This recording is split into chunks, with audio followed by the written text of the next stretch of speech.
தென்னாட்டுடைய சிவனை போற்றி எந்நாட்டவர்க்கும் இறைவா போற்றி. இன்றைய ஆன்மீக சிந்தனை வருகின்ற 29/3/2025 சனிக்கிழமை சனீஸ்வர பகவான் பயிற்சி ஆகிறாருங்க. கும்பராசிலிருந்து விலகி மீனராசிக்கு போகிறாருங்க.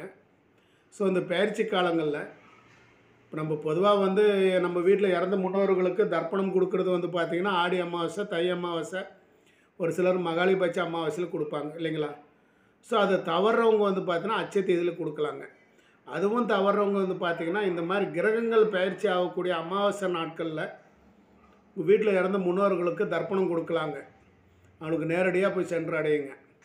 ஒரு கிரக பயிற்சியின் போது அமாவாசை வரக்கூடிய ஒரு சனி பயிற்சி ரொம்ப சிறப்பு வாய்ந்ததுங்க.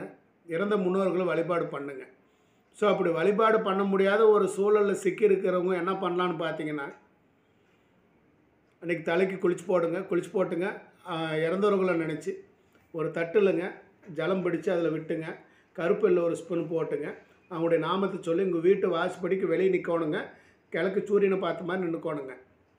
அவங்க பேர் 3 முறை சொல்லி தண்ணி இப்படி அந்த எள்ளு கலந்து நீரை வாசப்படிக்கு முன்னாடி ஊற்றணுங்க.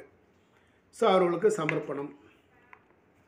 யார் என்னன்னு தெரியலிங்க எனக்கு அப்படின்னா பொத்தாம்பதுவாக சொல்லிக்கலாங்க. எங்கள் குடும்பத்தில், எங்கள் பரம்பரையில் இறந்த முன்னோர்களுக்கு அனைவருக்கும் இந்த எள்ளு நீர் சமர்ப்பணம் ஆகட்டும் அப்படின்னா நீங்கள் திதிசை கொடுத்ததுக்கு சமமான ஒரு பரிகாரங்க இது. அதனால் இந்த மாதிரி பரிகாரங்களை செஞ்சு போட்டிங்கன்னா அவங்களுடைய ஆன்மா சாந்தி அடையும். ஸோ இந்த நாளிலும் இந்த நேரத்தில் நம்மளை அவன் நினைக்கிறானே அப்படின்னு அவர்களுடைய ஆசீர்வாதம் உங்களுக்கு பரிபூர்ணமாக கிடைக்குங்க. செஞ்சு போடுங்க. உங்கள் வாழ்க்கையில் அனைத்தும் கிடைக்கும். அனைவருக்கும் அனைத்தும் கிடைக்கட்டும். நன்றி, வணக்கம்.